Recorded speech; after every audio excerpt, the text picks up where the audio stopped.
उनकी रात बहुत ठीक कंफर्टिंग निकलती है, बिकॉज आफ्टर TURP उनको बहुत डिस्कम्फर्ट हुआ करता था। और एक और मिथ है, लोग सोचते हैं कि अगर प्रोस्टेट कैंसर है तो आप बायोप्सी ले लेंगे तो बढ़ जाएगा। This is a myth. So please, अगर आपके डॉक्टर ने आपको प्रोस्टेट कैंसर के लिए बायोप्सी एडवाइस करी है तो आप इस डर के मारे बायोप्सी ना कराएं। नमस्कार, स्वागत है आपका हैप्पी हेल्थ पॉडकास्ट में। मैं रिनी। आज हमारे साथ जुड़े हैं डॉक्टर रवि गुप्ता सर, जो कि head of the department and director है Reynolds plant and urology department में। सर को एक्सपीरियंस है of more than 24 years surgical experience, and sir ने 700 से भी ज्यादा ट्रांसप्लांट किए हैं, उसके साथ 20,000 से भी ज्यादा यूरोलॉजिकल प्रोसीजर्स किए हैं। सर की फेलोशिप है from UK Edinburgh, and sir के पास लाइसेंस जो है सिर्फ इंडिया में ही नहीं, UK में भी एनीवेयर इन UK काम करने का लाइसेंस है। तो sir, welcome to our show.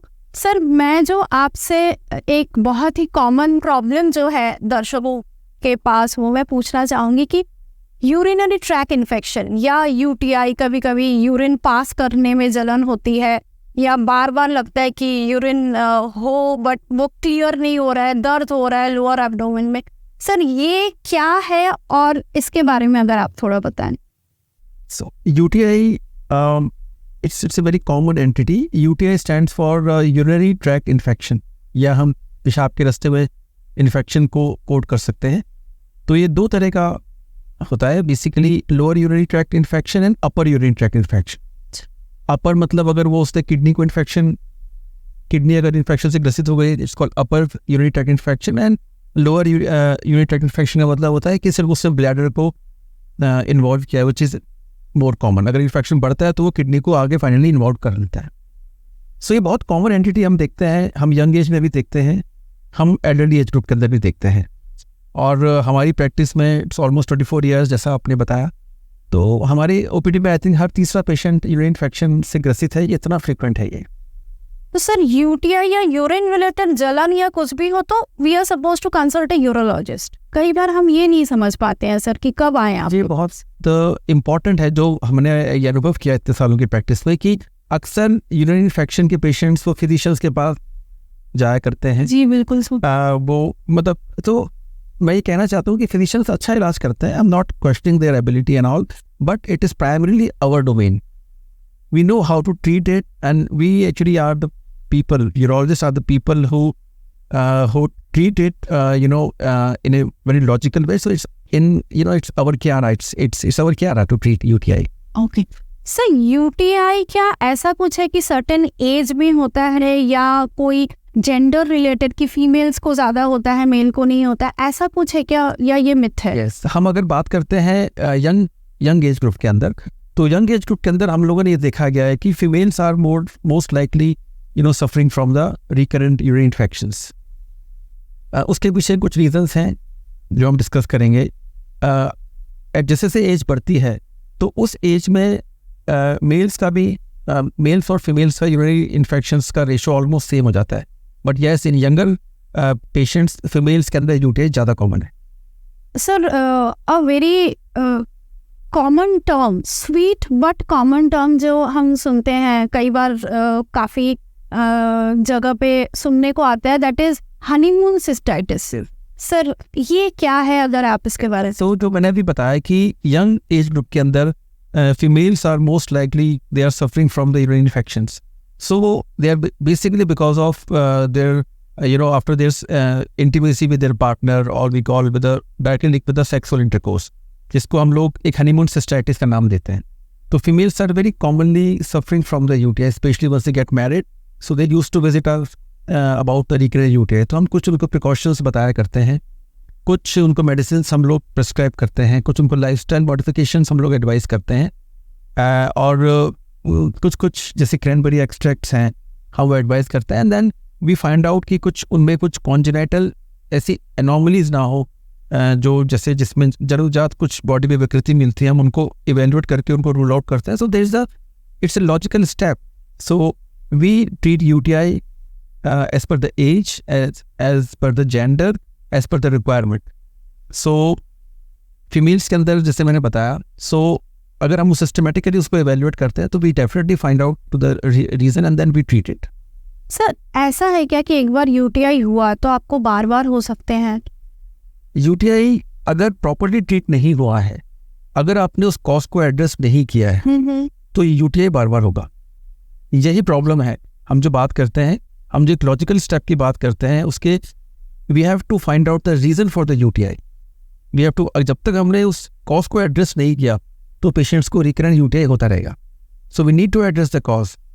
Otherwise हमने जो हमारी प्रैक्टिस में देखा है, पेशेंट्स एंटीबायोटिक्स खा के 5-7 दिन बाद ट्रीट हो जाते हैं, then they again come back after 3 months।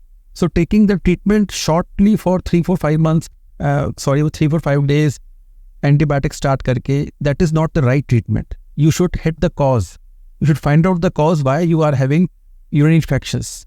Young patients के अंदर अलग कॉज हैं, जैसे जैसे एज बढ़ती है अलग कॉजेज हैं, तो we need to address the cause and hit that cause, तभी यूटीआई ठीक होगा। और for that we are supposed to meet a urologist. That is what I am emphasising on this. Okay. Sir, even I have seen like there are few celebrities, big shots like Karunanidhi ji हो गए, हमारे जयललिता जी हो गए, have read articles that UTI उनके लिए शुरुआत में उनकी जब तबीयत खराब हुई थी, it was the cause was UTI which became life threatening। क्या ऐसा कुछ है कि UTI can be so much fatal? Yes, जैसे मैंने बताया आपको कि UTI दो तरह से है। If it involves the lower tract, if it involves the bladder, that is called lower tract UTI। But अगर इसमें पेशेंट्स को जलन होगी, यूरिन की फ्रिक्वेंसी बढ़ जाएगी, यूरिन बार बार लगेगा, यूरिन करने में कष्ट होगा, उनको फीवर आ सकता है।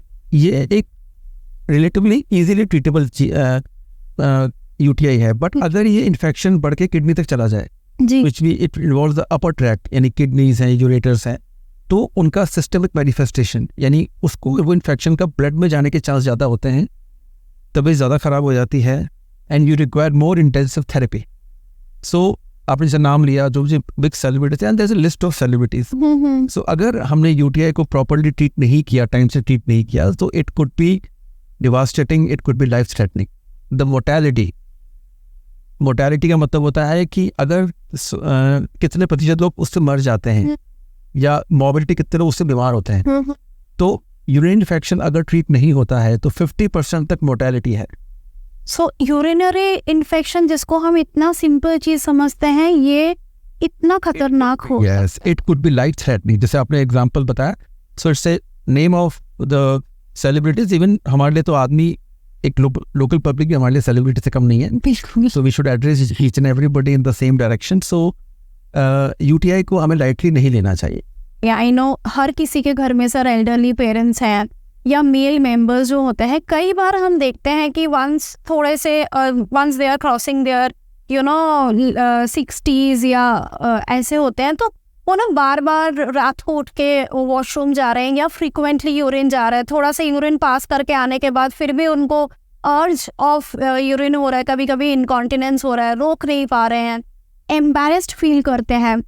जनरली मैंने ये हमारे ताऊजियों में, पापा के एज में ये ज़्यादा देखा है। तो सर ये क्या दिक्कत है? Is it something related to urology? So principally अगर किसी भी बहते हुए पानी में अगर कोई ऑब्स्ट्रक्शन होगा, जो मैं अपने सब पेशेंट से बाय एंड लार्ज बात करता हूँ कि किसी भी बहते हुए पानी में अगर वो पानी क्लियर कट बाहर बह रहा है तो वो पानी साफ होगा, और अगर उस बहते हुए पानी में कहीं भी कोई रुकावट होगी तो उसके पहले इन्फेक्शन या गंदगी इकट्ठी होगी।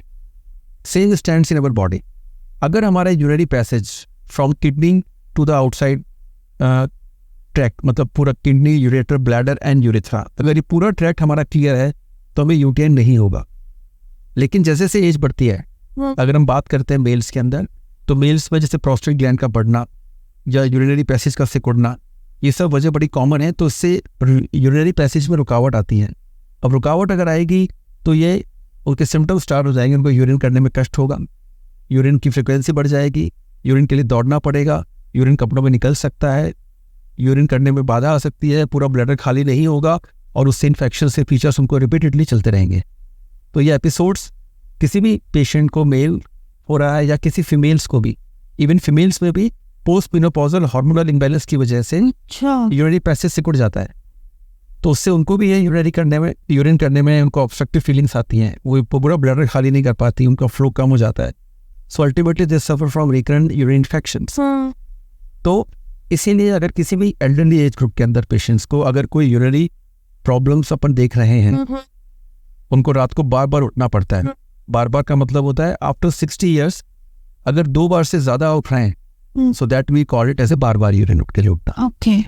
For up to 60 years of age group अगर हम 2 बार उठ रहे हैं, that can be considered normal, but आप 2 बार से ज्यादा अगर आप उठ रहे हो तो आपको डेफिनेटली यूरिनरी सिम्टम्स हैं, इसको आप शायद इग्नोर कर रहे हो। बिकॉज अपनी इंडियन पर्सपेक्ट में हम जब तक डॉक्टर के पास नहीं जाते जब तक पानी सर के ऊपर से नहीं निकलता। बिल्कुल। तो अगर हमें इस तरह के सिम्टम्स हैं, हमें यूरिन रुक के आ रहा है, हमें हमारा फ्लो खराब है, पूरा ब्लैडर खाली नहीं हो रहा, दौड़ना पड़ता है यूरिन के लिए, कपड़ों में निकल रहा है, बार बार इन्फेक्शंस हो रहे हैं, you require a consultation from urologist. फिर ये हमारे प्रोस्टेट मेल्स के लिए, ये prostate and females after menopause they should get themselves checked by a urologist if facing this kind of. अगर उनको इस तरह से बिल्कुल उनको सलाह लेनी चाहिए। And we are having a good medications, आने से कंसर्न ना करें कि कोई सर्जरी बताएंगे, no, there are good medications, good alternative treatments जो आपकी क्वालिटी ऑफ लाइफ को बेहतर बनाएंगे। अदरवाइज आप अगर नहीं आएंगे तो eventually you will land up into problems, infections वगैरह होते रहेंगे आपको। और जैसा भी बात हुई है कि infections can be life threatening, तो टाइमली अगर आप ट्रीटमेंट लें तो it will be good for you. Sir prostate या प्रोस्टेट रिलेटेड समस्याओं के बारे में थोड़ा अगर आप हमें बताएं। सो प्रोस्टेट ग्लैंड को हम लोग हिंदी में गदूद की ग्रंथि कहते हैं। ये पुरुषों में पाई जाती है, महिलाओं में ईश्वर ने इस ग्रंथि को नहीं बनाया है। इसका प्रोस्टेट ग्लैंड का, ये प्रोस्टेट ग्लैंड पेशाब की थैली यानी यूरिनरी ब्लैडर के मुंह पे होती है, और नॉर्मली जो इसका वेट होता है वो 18 से 20 ग्राम के आसपास इज द वेट।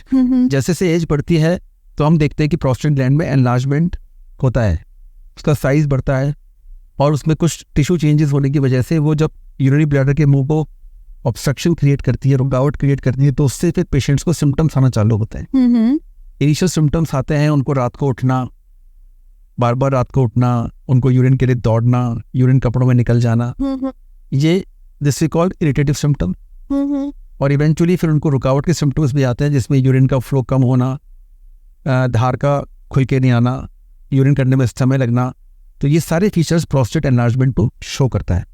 तो अगर किसी भी मेल पुरुषों में, हम तो आजकल जिस तरह से लाइफस्टाइल है प्रोबेबली हम लोग बहुत अर्ली एज के अंदर भी प्रोस्टेटिक एनलार्जमेंट के पेशेंट देखते हैं। तो अगर किसी भी इंसान को अगर यूरिनरी सिम्टम जो मैंने बताया अगर वो हैं, तो we should consult a urologist. तो सर ऐसा है क्या कि अगर एनलार्ज प्रोस्टेट डिटेक्ट हुआ है तो उसका विकल्प सर्जरी है या सर्जिकल कुछ ज़रूरत पड़ती है क्या पेशेंट को? जीवन में हर चीज़ को करने के एब्सोल्यूट इंडिकेशंस होते हैं। अच्छा। अगर हम इंडिकेशन की बात करें, जो मैं अपनी प्रैक्टिस में मैंने शुरू से सीखा है, अगर there are good medications for the prostate, good medications जो आपको सर्जरी से बाय एंड लार्ज 99% तक बचा लेंगे, बट आपको उस इंडिकेशंस के अंदर फॉल करना चाहिए। I think there are 5-6 indication जिसमें ही हम सर्जरी की एडवाइस करते हैं, जिसमें यूरिन का रुक जाना। अगर आप दवाई ले रहे हैं और आपको फिर भी आपका यूरिन रुक गया, तो भी हम एक बार कैथेटर निकाल के ट्रायल देते हैं। अगर आपको दोबारा यूरिन रुका है दवाई लेने के बाद, तो वो इंडिकेशन है सर्जरी का। अगर बार बार पेशाब में इन्फेक्शन हो रहा है, बार बार खून आ रहा है, अगर सिग्निफिकेंट यूरिन ब्लैडर में रुक रहा है जिससे किडनी में स्वेलिंग आता है, किडनी खराब हो रही है, तो इंडिकेशन है। और अगर आप मेडिसिन लेके भी आप तंग हो रहे हैं जीवन में, कि आपकी क्वालिटी ऑफ लाइफ खराब हो रही है, तो सर्जरी इंडिकेशन है। So these are 5-6 surgical indication जिसमें सर्जरी करना है। अदरवाइज एक अच्छा मेडिकल ऑप्शंस अवेलेबल हैं जो आपके फ्लो को भी इम्प्रूव कर सकती है और आपकी जो भी यूरिनरी तकलीफ है उससे आपको निदान दिला सकती है। सर काफ़ी एडवांसमेंट अभी हर एक फील्ड में ही आ रही है, तो इस प्रोस्टेट सर्जरी में भी आई एम श्योर हमने काफ़ी सुना है कि लेजर ट्रीटमेंट हो रहा है, बिना मतलब इंसेशन के भी आप लोग काफ़ी एडवांस सर्जरीज करते हैं, तो इसके बारे में अगर थोड़ा बताएं। सो प्रोस्टेट सर्जरी पहले जब हम लोग पढ़ते थे, बिकॉज इट्स ऑलमोस्ट 25-26 ईयर्स पुरानी बात है, तब ओपन सर्जरी भी शायद हम लोगों ने नहीं देखी। तो दूरबीन से प्रोस्टेट सर्जरी तो काफ़ी समय से प्रचलित है, लेकिन पिछले 15 साल से मैं एक्सक्लूसिवली प्रोस्टेट को दूरबीन से तो है ही, मैं लेज़र से करता हूँ। तो जो प्रोस्टेट सर्जरी के अभी इस समय 2 ही विकल्प हैं। दोनों विकल्पों में यूरिन के रास्ते से दूरबीन से ही प्रोस्टेट ग्रंथि निकाली जाती है। एक में हम उसको काट के निकालते हैं, जिसको हम TURP कहते हैं। लोग सोचते हैं कि दूरबीन से हो रहा है तो लेज़र से है। No, this is not laser. Okay. दूसरी जो पद्धति लेज़र है, उसमें दूरबीन तो डलती है पेशाब के रास्ते से, लेकिन उसको काटने का तरीका है बाय द लेज़र। सो एक में तो अपन काट के निकालते हैं, जिसको TURP कहते हैं, दूसरे में अपन लेज़र से निकालते हैं। सो सिंस ऑलमोस्ट 14-15 ईयर्स से मैं लेज़र का प्रोपोनेंट हूँ। वो इसलिए हूँ क्योंकि मैंने पेशेंट में वास्ट डिफरेंस देखे हैं। अच्छा। पेशेंट की पोस्ट ऑफ रिकवरी मैंने देखी है, the bleeding is almost negligible, there is practically no bleeding. उनकी रात बहुत ठीक कंफर्टिंग निकलती है, बिकॉज आफ्टर TURP उनको बहुत डिस्कम्फर्ट हुआ करता था, and then the recovery becomes so fast. उनको जो सर्जिकल कॉम्प्लिकेशंस की अपन बात करें, इवन जो हार्ट पेशेंट्स हैं उनके लिए लेजर बहुत सेफ है। ब्लड थिनर्स की एक प्रैक्टिस थी पहले की 5 दिन 7 दिन पहले ब्लड थिनर्स खून पतला करने की दवाएं बंद करते थे हम, इकोस्प्रिन, क्लोपिडोग्रिल, जिसके हम लोग एक आम पब्लिक इस नाम से अभ्यस्त है। तो इवन जो पेशेंट जिनको डबल दवाइयां चल रही हैं, इकोस्प्रिन, क्लोपिडोग्रिल दोनों चल रही है, उन दोनों को भी बंद करने की जरूरत नहीं है। You can go ahead and undergo the laser procedure without even stopping them. तो आप so safe. It is so safe. तो आपको हार्ट के लिए आपको दवाई बंद करने की जरूरत नहीं है। तो I am a strong proponent for the laser prostate surgery since last 15-16 year. ये हर चीज में चैलेंज है। बिल्कुल सर। आप जब गाड़ी चलाना सीखते हैं तो आपको कुछ टाइम लगता है, एक जैसे लर्निंग कर्व। तो लेजर में it's a learning curve for us, for a urologist to master over it. So with over a period of time I think we are doing a reasonable job these days. So I'm a strong proponent for laser. तो अगर prostate के लिए अगर आपको surgical indications हैं जो मैंने बताए, तो आपको प्रोस्टेट सर्जरी करानी चाहिए in the experts hands, and laser should be the choice of the surgical treatment. Great sir, thank you so much. Currently जो सिचुएशन देख रहा है कि कैंसर अभी बहुत बढ़ गया है। हर फैमिली में शायद कोई ना कोई ऐसे मेंबर्स कोई बारे में हम सुनते हैं, हमारे रिलेटिव्स के बारे में, दोस्तों के बारे में जिनको कैंसर हो रहा है। तो प्रोस्टेट कैंसर के बारे में भी हम बहुत सुनते हैं सर। सो अगर आप थोड़ा सा बताएं कि प्रोस्टेट कैंसर क्या है, या is it like such kind of a cancer की हो गया तो you don't have any hope? Definitely prostate cancer भी काफी रैपिडली हम लोग उसका ग्राफ बढ़ता हुआ देखते हैं विद द जिस तरह से बाकी कैंसर्स बढ़ रहे हैं, तो प्रोस्टेट कैंसर भी उसी स्पीड से हम लोग देखते हैं कि काफी हमें मिलता है। तो प्रोस्टेट एनलार्जमेंट के 2 रीजन है। Okay. One is a normal age related enlargement, इसको हम लोग कहते हैं बिनाइन प्रोस्टेटिक हाइपरप्लेजिया, कि बगैर एज के साथ साथ बढ़ रहा है। दूसरा रीजन है बढ़ने का कैंसर फॉर्मेशन उसके अंदर। ओके। सो अगर कोई पेशेंट यूरिनरी सिम्टम के साथ हमारे पास आते हैं और जिनकी एज 50+ है, तो हम लोग एक स्क्रीनिंग टेस्ट करते हैं जिसको हम कहते हैं, एक ब्लड टेस्ट है जिसको PSA टेस्ट कहते हैं, हाँ। Prostate specific antigen. वो टेस्ट अगर हम करते हैं आफ्टर 50 ईयर्स ऑफ पेशेंट्स, अगर वो PSA बढ़ा हुआ है तो फिर हमें कैंसर का डाउट क्रिएट होता है। Okay. फिर हम कुछ टेस्ट करते हैं, then we come to the conclusion कि कैंसर है या नहीं है। बट अगर कैंसर आता है, so prostate cancer is such a safe cancer among the cancer.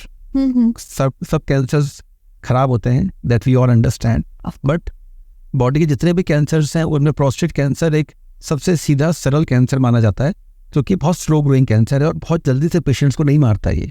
Okay. And then we have very good options for the treatment for the prostate cancers, very good options. अगर localise prostate cancer है तो हम उसको radiotherapy से या हम surgically उसको remove कर सकते हैं, जिसपे हम लोग लेप्रोस्कोपिक रेडिकल प्रोस्टेट कर सकते हैं, या आजकल रोबोट से भी हम लोग इस प्रोसीजर को करते हैं। We can easily undergo and you can be cured with the prostate cancer. So prostate cancer is curable अगर आपके पास हम सही समय पर आ जाए। ये हर कैंसर पे तय होता है। और एक और मिथ है, लोग सोचते हैं कि अगर प्रोस्टेट कैंसर है तो आप बायोप्सी ले लेंगे तो बढ़ जाएगा। This is a myth. So please, अगर आपके डॉक्टर ने आपको प्रोस्टेट कैंसर के लिए बायोप्सी एडवाइस करी है तो आप इस डर के मारे बायोप्सी ना कराएं, बायोप्सी करने से मना ना करें कि कहीं उसको छूने से बढ़ नहीं जाएगा। प्रोस्टेट कैंसर की बढ़ने की जो स्पीड है वो यथावत वैसी ही रहेगी, आप चाहे बायोप्सी करें चाहे नहीं करें। तो please understand what your urologist is saying and please follow his advice. Exactly, sir. Always to follow the advice of the experts. Sir, since you are a neurologist, तो एक सवाल जो बहुत बार दिमाग में आता है एंड हम डेली लाइफ में फेस भी करते हैं, अभी लाइफस्टाइल भी चेंजेस हो गए हैं, ऑफिस आवर्स बहुत ज़्यादा है, काम ज़्यादा करना पड़ता है, पानी कम पीते हैं, वॉशरूम्स जाने में दिक्कत होती है स्पेशली फॉर फीमेल्स, तो बहुत ज़्यादा कॉमनली एनकाउंटर करते हैं किडनी स्टोन्स। सो इसके बारे में अगर प्लीज आप हमें थोड़ा गाइड करें। सो किडनी स्टोन हमारा दूसरा बहुत मेजर क्यारा है प्रैक्टिस का। हम लोग अभी राजस्थान बेल्ट में रहते हैं। Rajasthan and it's a complete stone belt, this goes from Rajasthan to Gujarat and so ये पूरी बेल्ट है, ये पूरी स्टोन बेल्ट है। यहाँ के पानी में अपन हार्डनेस कर सकते हैं, कुछ जेनेटिक मेकअप हम लोगों का ऐसा है। So it's a very common to find kidney stones in our population. Okay. तो कुछ लाइफस्टाइल मॉडिफिकेशंस अगर हम करते हैं और कुछ अगर हम कुछ चीज़ों का ध्यान रखते हैं तो उससे हम स्टोन फॉर्मेशन को रोक सकते हैं। स्टोन्स के लिए बहुत अच्छा मेडिकल मैनेजमेंट भी है। स्टोन्स में हमारे साथ में homeopathic physicians, Ayurvedic physicians, quacks और झाड़ा फूक वाले, वो सब हमारे साथ स्टोन्स को निकालने का भरसक प्रयास करते हैं। वो सब करने में मैं आई am not commenting on what they practice, but एक मेरा इस प्लेटफॉर्म पे सिर्फ एक ही बात है कि आप अपने स्टोन को जो भी ट्रीटमेंट लेना है आप लीजिए, लेकिन उस टाइम लिमिट के फ्रेम के बाद एक बार आप चेक जरूर करें कि आपका स्टोन उस प्रोसेस से निकला है या नहीं निकला। ओके। चाहे आपने मेडिसिन ली हो, एलोपैथिक की, चाहे आयुर्वेदिक, होम्योपैथिक, जो भी आपको लिया है, तो एक सेट टाइम के बाद आपको स्टोन निकला आप चेक कर लें। अदरवाइज अगर स्टोन बॉडी में है तो फिर वो नुकसान करेगा। सर, बहुत कॉमनली हम देखते हैं काफ़ी कमर्शियल्स भी जैसे दिखाया जाता है कि लाइक बियर पीने से, लाइक अल्कोहल लेने से स्टोन निकल जाती है। So is it a myth और is it a fact? It is a fact.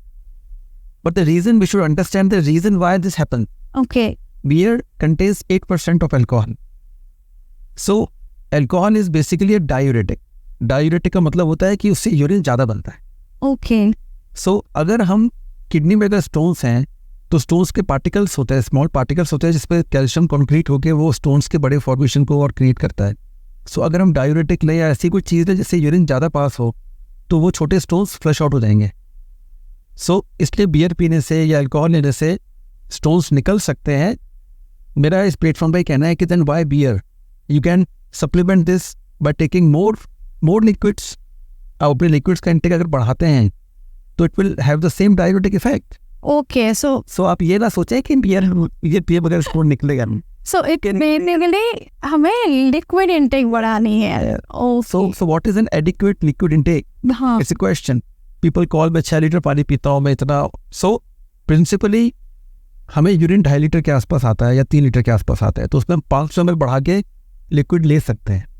So to keep yourself adequately hydrated and to keep your kidney stone free, 3 litre 3.5 litre liquid which contains milk, tea, blah blah things, liquid any form, Water. anything, any liquid, अगर आप 3-3.5 litre liquid रखते हैं, it is good enough to keep you hydrated and kidney को stone से flush out करते हैं। उससे ज़्यादा लेंगे तो आप तंग होंगे, आपको यूरिन बार बार जाना पड़ेगा। That is your choice. Okay. Sir, is there any relation of doing fasting and like kidney stones? कई बार फास्टिंग जब हम लंबे टाइम तक करते हैं ना, भले पेन पहले किडनी स्टोन नहीं समझ में आया हो, अगर स्टोन था तो वो दर्द कम था, बट उसके बाद हम देखते हैं कि लंबा फास्टिंग करने की वजह से वो बढ़ गया है। So is there any connection with fasting? Fasting is basically you are keeping yourself dehydrated. Okay. If you keep yourself dehydrated for a long time, so obviously जो small concretions हैं वो they gets accumulated more and more, तो उनको एक media मिल जाता है। So you should keep yourself hydrated. That is the reason why we feel the pain. अगर stone है तो वो एग्रेवेट करता है। Pain is a different thing. Okay. Pain is basically जब भी स्टोन यूरिनरी पैसेज को ब्लॉक करेगा, जब भी यूरिनरी पैसेज को ब्लॉक करेगा तो उससे किडनी में स्वेलिंग आएगी and then that will cause pain. इसलिए छोटे स्टोन्स पेन ज़्यादा करते हैं इंस्टेड ऑफ बड़े स्टोन्स, क्योंकि छोटे स्टोन्स किडनी से सरक के किडनी की जो नली है यूरेटर उसमें आके फंस जाया करते हैं और वो उस किडनी का ड्रेनेज ब्लॉक कर देते हैं। ब्लॉक करते ही किडनी में स्वेलिंग आती है and then you experience pain. So will smaller stone cause more pain than the bigger stone. तो बिगर स्टोन किडनी के अंदर पड़ा रहेगा, वो नीचे नहीं आएगा, तो इन्फेक्शन कर सकता है, पस फॉर्मेशन कर सकता है, बट वो उतना पेन नहीं करता। So pain is because of obstruction of the passing of the in the passage of urine. अगर प्लीज आप हमें थोड़ा गाइड करें कि सर्जिकल ऑप्शन पे जब कोई भी पेशेंट जाता है या आप जब एडवाइस करते हैं, इसमें क्या एडवांसमेंट है या when is it advisable indicators? So ये एक बहुत आपने बड़ा you have touched the Pandora box. बहुत सिंपल सा अंडरस्टैंडिंग है। I think you should make it very clear. Stone of 10 mm, अगर स्टोन 10 mm से छोटा है, वो चाहे किडनी में है चाहे यूरेटर में फंसा हुआ है, आप आराम से 7 दिन 10 दिन 2 हफ्ते तक ट्रीटमेंट ले सकते हो। वी कैन वेट 10 days पहले मैं 7 दिन कहता था, बट मेरे एक्सपीरियंस में I think for 2 weeks you can take whatsoever treatment you want to take. You like your allopathy doctor, you like us better, you like us more, you can come to us. आपको homeopathic facial पसंद है, उसके पास जाइए, आयुर्वेदिक के पास जाइए। आपको झाड़ा फूक पसंद है, वो लगवाइए। 2 हफ्ते तक अगर स्टोन आपका 10 mm से कम है, आप बिल्कुल ट्राई कर लीजिए। अगर फिर भी वो स्टोन फंसा हुआ है रास्ते में और आपने ये 2-3 हफ्ते ट्राई कर लिया, फिर भी स्टोन नहीं निकला, तो आपको उसको लेज़र से स्टोन निकलवाना चाहिए। अगर स्टोन 10 mm से बड़ा है तो डेफिनेटली आपको इंटरवेंशन की ज़रूरत सूनर लेटर पड़ेगी। आप अपना मन की तसल्ली कर लीजिए। I am not questioning about their abilities, it's not the right platform to discuss about this thing. आप ले लीजिए ट्रीटमेंट, उसमें कोई हार्म नहीं होना चाहिए, मैं समझता हूँ। हम भी मेडिकेशन देते हैं, बट अगर 2 हफ्ते के बाद भी अगर स्टोन जिसका तस है तो आपको डेफिनेटली इंटरवेंशन की ज़रूरत है। और आजकल तो हम लोग बगैर किसी कट के, no cut in anywhere in the body, no stitch, हम यूरिन के रास्ते से किडनी में जाकर स्टोन को लेजर से निकाल लेते हैं। So the very common RIRS surgery जो बोलते हैं। It's not very common. इसमें यूरिन के रास्ते से ही ब्लैडर में, then we go to the ureter and then we go up to the kidney from below. So from the natural, urinary passage we go up to the kidney, और kidney में हम, suppose it's a kidney, we go to the kidney upper part, mid part and lower part, and then we remove whatever the stone, 1 हो 5 हो 10 हो, we can deal with the stones, and then we come out and then we can do surgery on both the sides in the same time. So we can make you stone free completely, and eventually from the next day you can go home. Next day ही हम घर चले। Absolutely, there's no cut in the body. Okay, There's no cut in the body. The only indication is probably they may require to give you some antibiotics because you have done the intervention. Otherwise, you're fit. There's no cut in the body. So even we are fit to join our duties and everything. Absolutely yes, yes. Rather as a daycare be, because there's no cut in the body. हम किसी ENT के पास जाते हैं, जब हमारा वो कान को check करते हैं, वो चेक करते हैं, तो देखते हैं ना जी बिल्कुल, वो करके अपने ऑफिस जाते हैं 1 घंटे बाद, तो it is same thing. So now the kidney stone surgery advancement has gone to that level कि just second day, wow, why can't it can be you can undergo this as a daycare as well. Sir इन सब चीज़ों के ideas जो आपने जो भी हमें बताया, thank you for the crux of today's interaction. What I understood is कि we should identify the correct person and whatever problem we are facing, हमें आपके पास मतलब we should consult a urologist if it is related to the kidney or maybe urine itself. Anything related to urine, चाहे urine infection, anything which stands for urine, urologist should be the prime person to be consulted. So on this platform, thank you so much for inviting me and having a conversation with me.